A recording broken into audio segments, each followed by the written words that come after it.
I'm Michael Tucker. I was the co-writer and co-director of Anamnesis Season 1, and I was also the visual effects supervisor. We did a lot of different kinds of visual effects for this season, so I'm going to walk you through a few select shots that will give you an idea of the different kinds of shots that we did. This shot is one of the few examples of a shot where I had to create digital imagery. Sean's watching the sunrise, and the sunrise in the forest disappears to create a view of the universe. The universe was created by adding different layers, so you start with a star background, particles to create the universe, add in a 3D moon element, and then add in a sky plate, and then on top of that do an animation of the forest fading away, combine all of that, color correct it, and add a lens flare, and that's how you arrive at the final shot.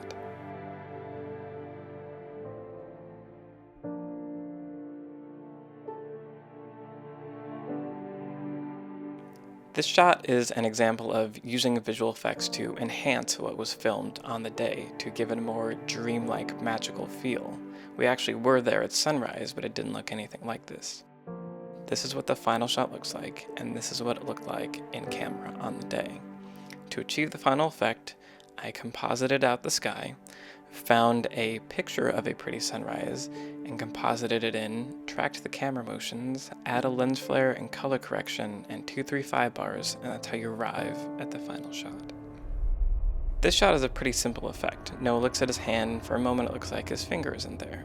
So on the day we got two shots, one with his hand and one with a clean plate, and then in After Effects you draw a mask around the finger, which you then make transparent, and then you track that mask over all the frames that you want it to be gone, and that's how you create that effect. This shot is Noah's POV as he walks down the hall and sees himself playing in the front room. This hallway didn't actually connect to the front room, so we put a green screen at the end of the hall, removed the green screen, and then shot a matching shot of him in the front room from the perspective of Noah walking down the hallway. And when you combine all those elements, it creates the effect that he's walking down the hallway to his other self. Shooting on the beach proved difficult for a number of reasons, one of which is that we wanted Noah's beach to feel secluded, like it's only Noah, Sean, and Hannah on this beach. But of course, when we were filming, there were other people on the beach.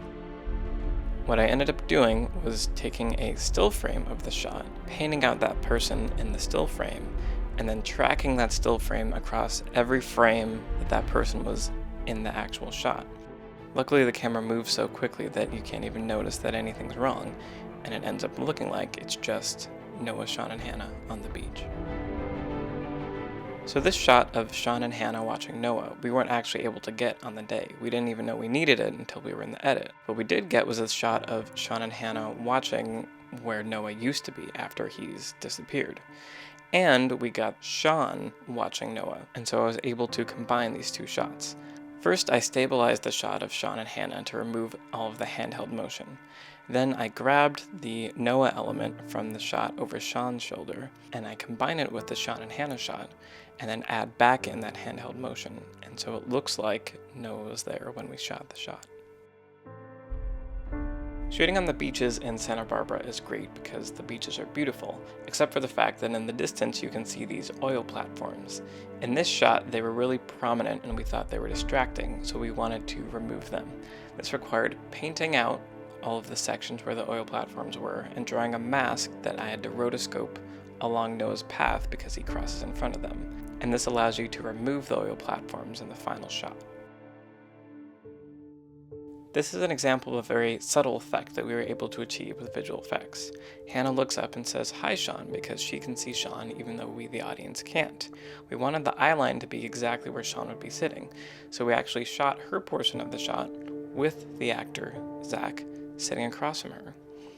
Then we shot a plate shot where everything was empty, and in post I was able to combine those two shots, so Hannah's actually looking at Sean, but Sean, for us, the audience, isn't there. When Sean travels from one place to another in his dreams, we thought it'd be cool if the elements in his environment slowly faded in after him. So to achieve that, we shot the shot, so this is the original shot that had all these elements in it, and then in post, you separate out all the elements. So you draw a mask just around Sean, and then you paint out all the elements from the background and then make separate layers of each of the individual elements. That way you can slowly fade in each one, and it gives the impression that they're all arriving slowly after him. This shot is actually one of the most difficult shots we did in Anamnesis. In this shot, Sean dream teleports from his bedroom to the diner where Hannah's waiting, and in the process, elements around him fade out and fade in. To achieve this actually requires combining 3 shots. So here's the background shot. This was what we actually shot on set on those days. We put a tennis ball on a stick to represent where Sean would be, and then spun around at the same rate in these 2 locations. Then we shot Sean against a green screen, and we spun him around in a chair at the same rate that we circled around the tennis balls in the different environments. When you combine this green screen shot with the background where we were circling around the tennis balls, it makes it appear like the camera is circling around him as well. You track his motion, his body placement to that tennis ball, and that makes him be exactly where the tennis ball was on set. To make all the elements disappear behind him required painting out each of the individual elements and then tracking them in 3D space so that they would cover up the proper objects in the final frame. So here's what it looks like if you take out Sean and you just look at the background elements disappearing. As you can see, each of them disappears at a different time, and then once you get to the diner, elements fade back in like the paintings on the wall. So when you combine the green screen shot of Sean, the elements slowly fading away, the tracking, and add a bloom effect to bridge the 2 places, this is what the final shot looks like.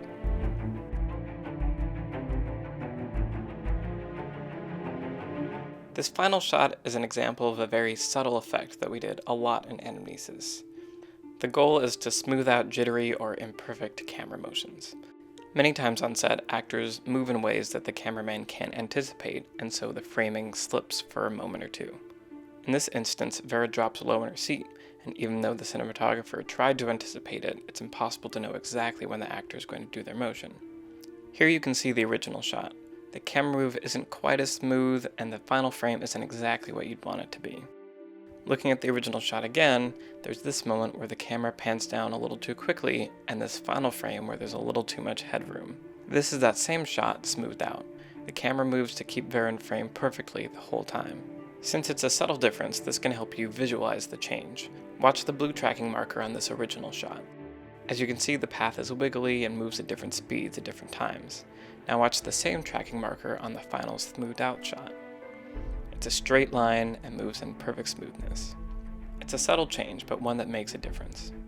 To get to the final image, we replace the green screen with our desktop image and add color correction.